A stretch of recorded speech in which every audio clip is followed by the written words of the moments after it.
Uh, so, yeah, mate. I think WhatsApp's down, so hence that you didn't get Must be. the linkage, mate. But that's all good. What's going on, guys? Good morning. We are coming in for a little live. Me and Coach Mike here. What's going on, Mike? You're looking a little bit beady this morning. It's standard, my friend. I'm Right. feeling good. Yeah, Yeah, it's freezing cold, man. It was like 2 point something degrees this morning here, and I've got 3-4 layers on. I'm like freezing. Could wow. find the thickest jumper I've got. So it's my coach's jumper that he gives us each year. But man, it's beautiful. Nice. I love it. What's Feeling good. Project M? Is that his business? Yeah, that's his business. And Lovely.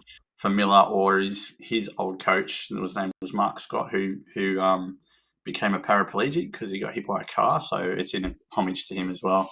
Lovely. I love that. Yeah. Okay, guys, we're going to start this episode in 1 minute. We're just going to get it underway. I am sorry, we're a touch late.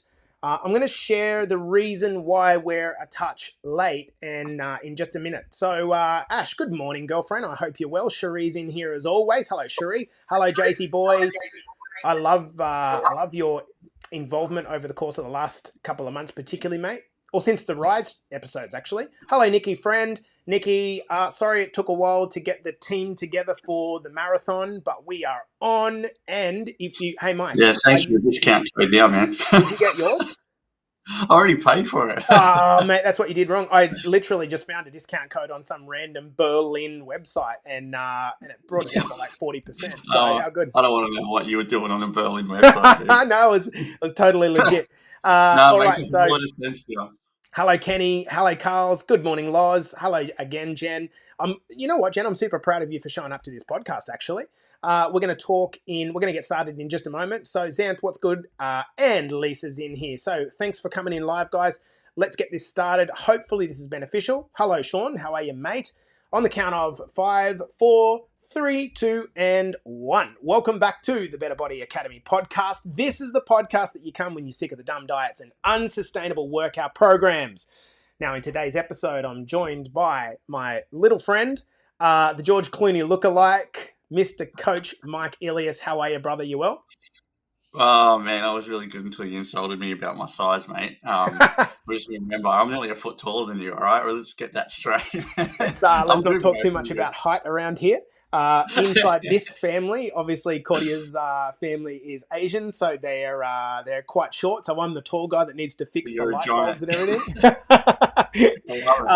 Guys, let's get started in this episode because I want to talk about pain as a catalyst for change. But before I do, I want to call out now, Coach Carly, Coach Aaron, listen up, right? Because I want to call out our UK contingent of women. To all of the girls in the UK, you are being summoned, okay? You are being summoned. I'm talking about Amelia, Amy, Claire, Denise, Jen Lovegrove, Joe, Julie, Katie, Kay, Paula, Samantha, Wendy. Ladies, you're being called out. We need to level the fuck up, okay? Here's what's going on. I just got on a coaching call with our UK contingent. Such amazing girls, and we even had we had the Oracle back, Julie Robinson. She was back from the brink, and she's in the call. And look, we just had this conversation that was pretty deep, and typically Jace goes on these rants, but it was noticing that we're just a bit flat. And one of the reasons we get flat, guys, I'm going to tell you this firsthand because I know it and I've done it and I understand it now. If you don't know what you want, you are going to be extremely freaking flat all the time. Okay? All the time. Jen's flat. Wendy's flat. Jules has got 3 broken ribs and she's flat. Okay? Okay. So what we're doing with our UK girls is we are committing to something big to get uncomfortable. Sammy's just joined the call. We are committing to something big. Sammy is our official organizer. Okay? We're going to do something from a lock walk up in Scotland to a hike, a big hike that's uncomfortable, to a Tough Mudder, or maybe we'll do all of them. Sammy is going to be the convener of this, and it is Love it. going to be done, right? If you want to keep getting what you've always got, just keep doing what you've always done, and then fast forward 6 months and ask why your life's not different. You ladies, look at me, are so damn beautiful. Such lovely humans that you deserve to claim on a higher level. But if you keep doing the same thing and you're just going into the motion, I'll go into the gym and I'll track my nutrition, then I'll get bored, then I'll drop away, then I'll be bored again, then I'll go back and try and get a bit excited for a week, and then I'll come back. It's boring. It is so uninspiring and depleting of energy and boring.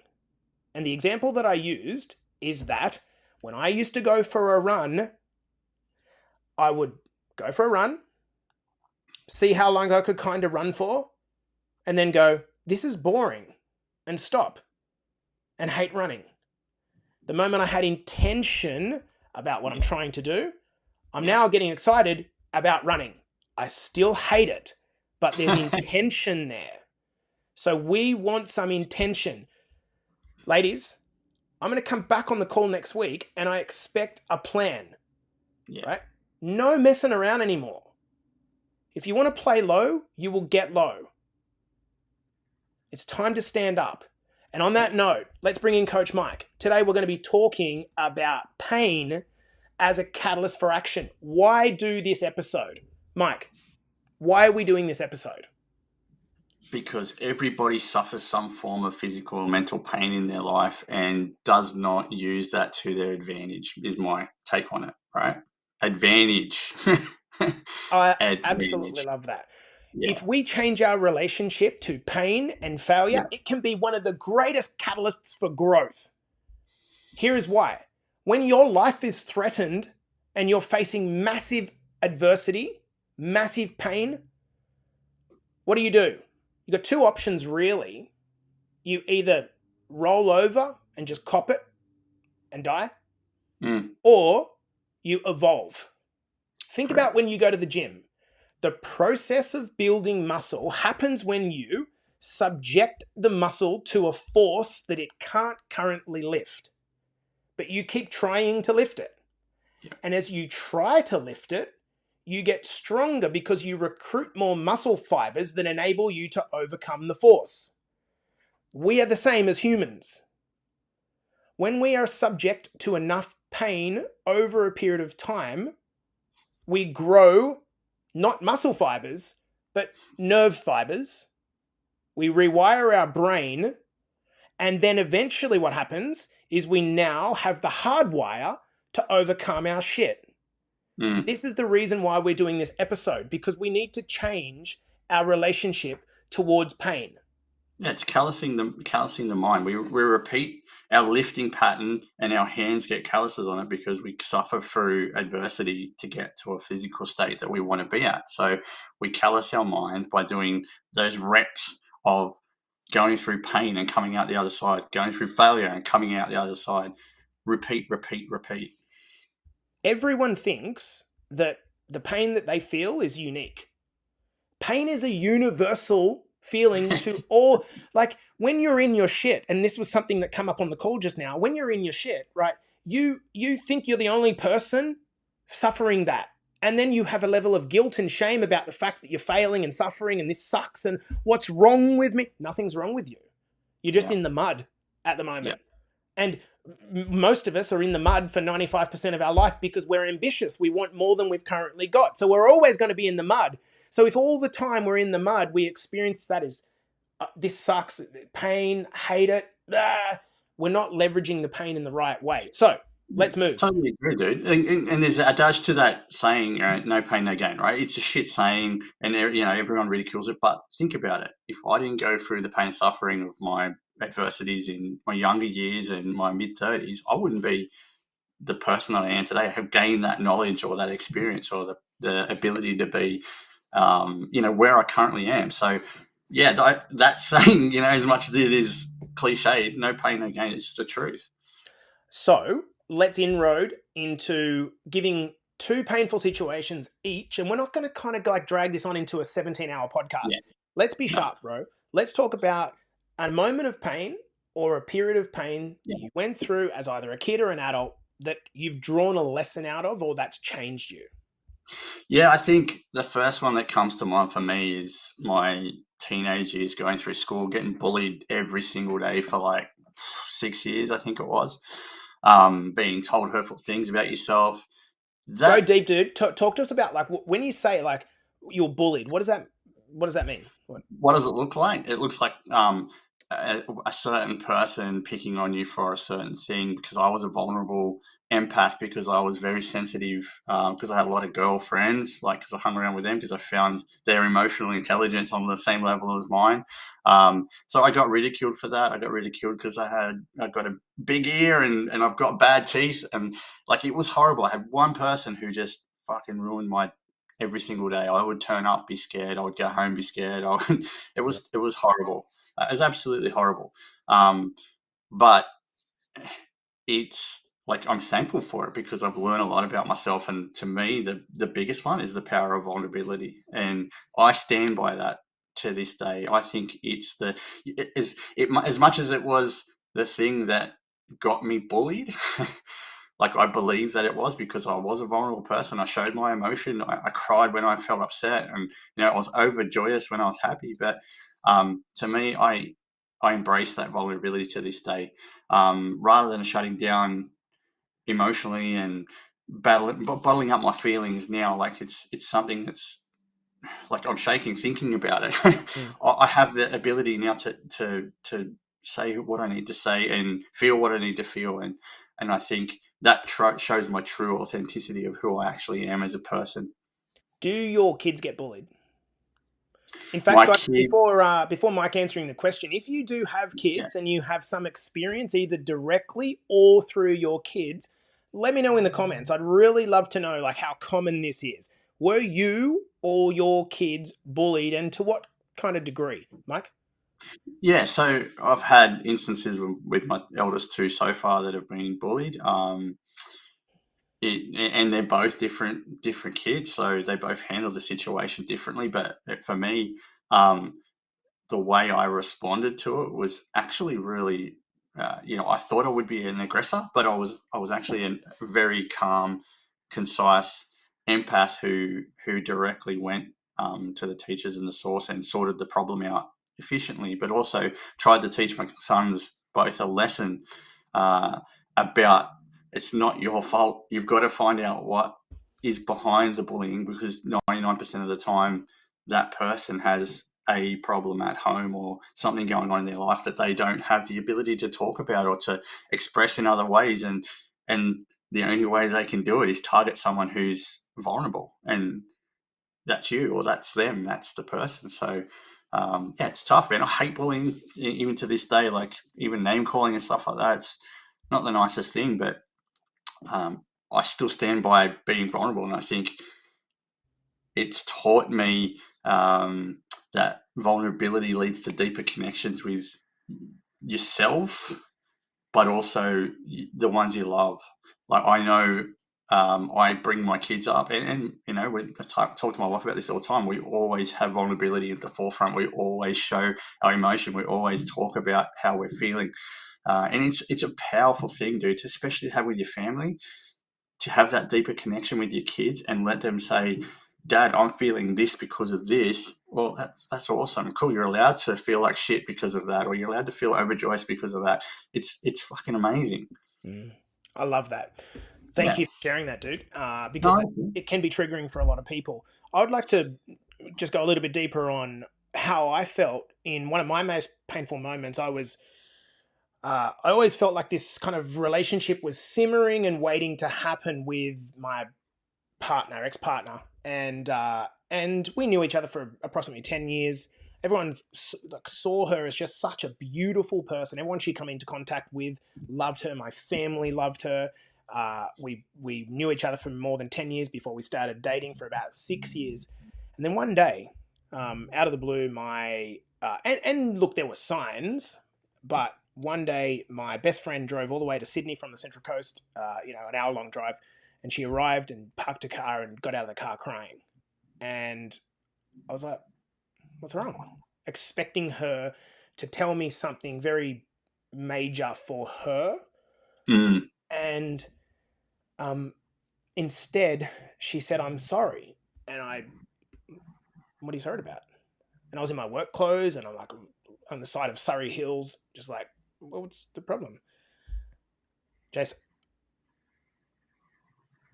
your your girlfriend she's been seeing another guy for a long period of time. And I did what probably most people would do and deny it.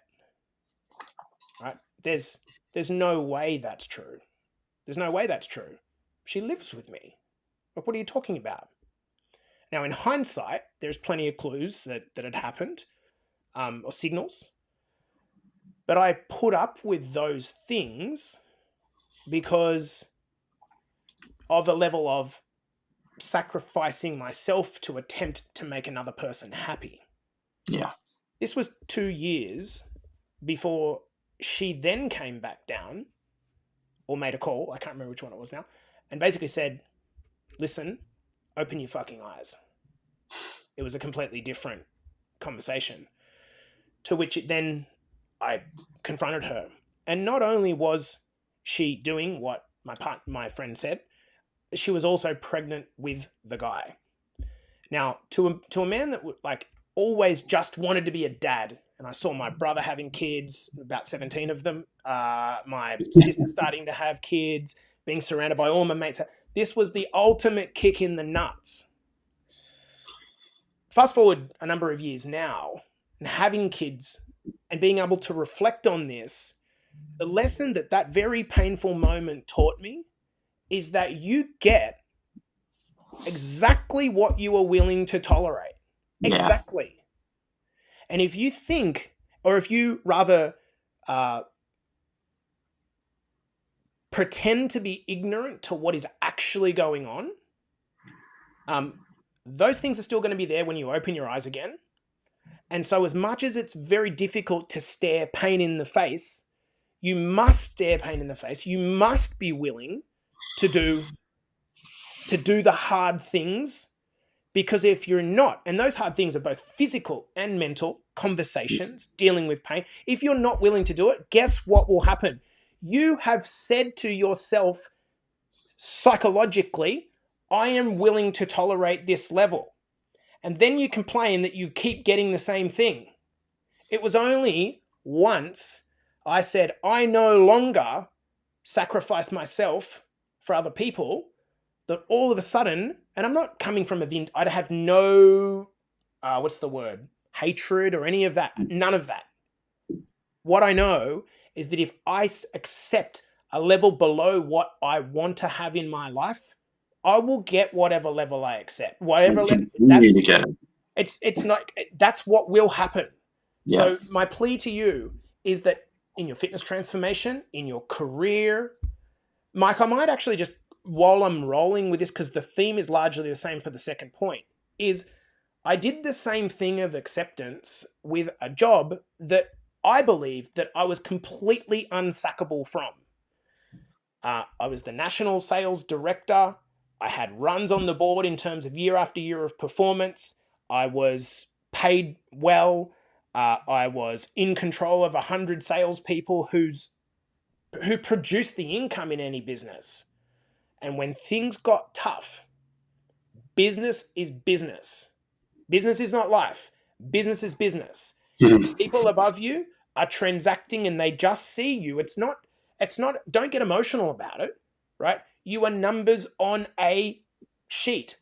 And if you're costing your business $70,000, $100,000, $150,000 a year, what will happen is that your expense will be weighed versus your risk, the value of replacing you.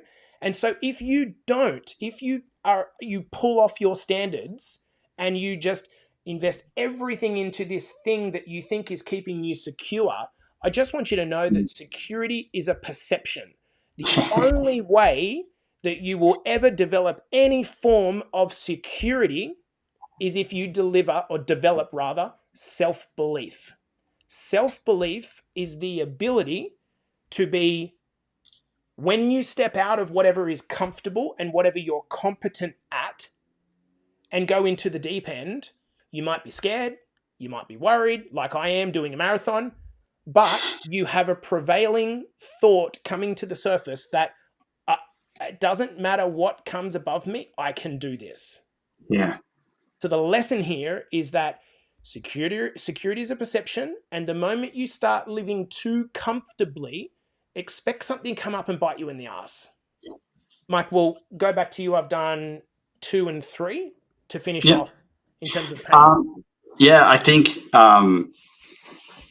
to me, this is probably the biggest catalyst for my change going through pain is the power of forgiveness.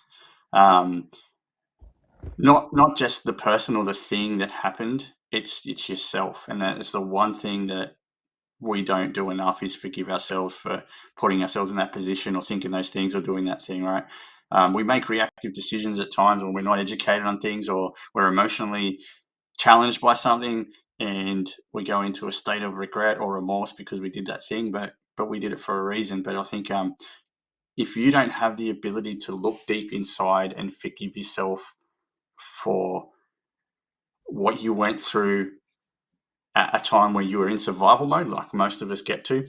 For example, in my 30s, when we had kids, I got severely depressed and anxious because I thought I was going to be this horrible father figure that I had in my life, and it led me to spiraling out of control. And I was a horrible person, and it's probably the most toxic part of my life. And like, and it gets me emotional thinking about it now. It was terrible, but when I sought help and had the courage to put my hand up and ask for help and got it and had the time to think about why I was doing it. I didn't know any different because again, I was brought up a certain way, and I thought that's how kids were brought up as well. And I felt that's how I was going to get how my kids were going to get brought up. So I beat myself up over it daily. But when I looked deeper and found that number one, I hadn't had a chance to go deep and look at why I was thinking that way. But number two, I didn't have the chance to forgive myself for putting myself through that or surviving at that time. And that's what I was doing. And I learned a big lesson from that. And that is the more you forgive, you won't forget, but the more you can move forward. You don't, the only way to take control back is to take control of how you think and feel. You don't let that thing or that person take ownership of that time. That's your time. You don't have to condone those actions. Like, I'm not saying that it's something you can just forget. You can't forget, but forgiveness is major. It's essential for self-compassion. It's essential for self-growth. Do you believe in people being allowed to feel regret? Like, I think it's an interesting thing when people say, like, carpe diem, I've got no regrets. Like, Yeah, do I you don't agree? have. I don't believe in it. I don't believe in regrets, mate, because I think we all make a decision at a certain time for a reason. I believe in missing out on something I didn't do, but that's not regret because if I didn't work at a hardware store 25 years ago and see my beautiful wife through, an aisle while I was stacking shelves, I wouldn't have married her. Mm. I made a decision to be in that place because I take accountability in my life, but I don't believe in regrets, man. I think there's disappointments or things that you should have done, but that's not a regret because I wouldn't be where I am today if I didn't do those things or didn't go through those hardships. Great point. So And there's no regret. I Yeah. think what a lot of people do is that because, like we've talked about pain here, let's say you're the cause of your own pain and it was not pain done to you. Let's say you're the cause of your own pain in the case of Mike, the way he parented, he feels, a sense of like remorse for doing that. Um, that doesn't mean that you can't accept and move on. And I think this is where a lot of people just really get it wrong. They're so good at spitting out David Goggins quotes about failure, but then they don't actually think about doing it in their own life. The reality Yeah. is, what's going to happen is the shit that you're wading through right now, whatever pain it is, you will one day look back and the dots will join up. And when I talk about my being cheated on, and when I talked about my absolute sacking after 12 years, those things now, those experiences make me the coach that I am right now, make me the partner that I am right now, because I have context, I have perspective. I didn't have perspective until that point in time. And I've no doubt that the things that I'm going through, resistance now, right now, and it feels like I'm just like literally like chest deep in mud trying to push through, and everything's slow. Yeah. Guess what? In 3 to 5 years, that will be the making of me as a man and a coach. And so my urge to you is really, with this short podcast, is just to think about, maybe just think about changing, or at least considering that there is a new alternative to how you relate to your pain, right? This thing that you're going through, it's probably not going to kill you. Probably not. There are some circumstances to that which might not be true, but it's probably not going to kill you. But what it actually is think about, like, I don't know what your feet are like being a runner, but my feet have turned like real shit from since I started running, right? They're getting calloused and stuff like that. So I want you to think about that little grindstone that you use to like smooth out your foot. That's what's happening at the moment, right? Yeah. You're grinding away, and it's helping you to become the person that you're going to need to be for the next level. But if you retract and resist and stop grinding, you miss the lesson. You miss this step, the ability to grow. And when we're talking about physical transformation, guys, my gosh, it's so hard sometimes. It's just so hard. You just can't get motivated. You can't find your next step. You just can't get moving. But that's part of the growth. And we wanted to come in here today and just share a couple of our own pains to just show that, like, even as coaches that are always on the helping side, we are not immune to the struggle. Correct. It's, what do they say? Your worst day now used to be your best day a few years ago. Yeah. Like, it's crazy. Actually, I've just had a thought, and I have these every now and then. An acronym for pain: purpose alters individual narratives. Purpose alters individual narratives. Pain can lead to a shift in our life narrative, pushing us to find purpose and the meaning in the face of challenges. Purpose alters individual narratives. I love it. And guys, I'm going to leave it on that note, because Mike's going to, I'm going to give Mike that. He pretended that he's come onto this podcast as a guest coach, and that he made that up on the spot. That didn't get... I love it. Guys, happy Wednesday afternoon or Thursday to you. I hope you're having a beautiful start to the week. Look, don't stay stuck. Don't keep continuing to pick up the hot plate when actually just forgive yourself. Just move on. Start again. Press reset. Right? Yeah, it's just like, stop playing these binary games of like pass, fail, win, loss. Life's not like that. I'm going to finish off with Trav's quote. Your worst day now is your best day a few years ago. You better believe it, Trav. This has been the Better Body Academy podcast with Coach Mike.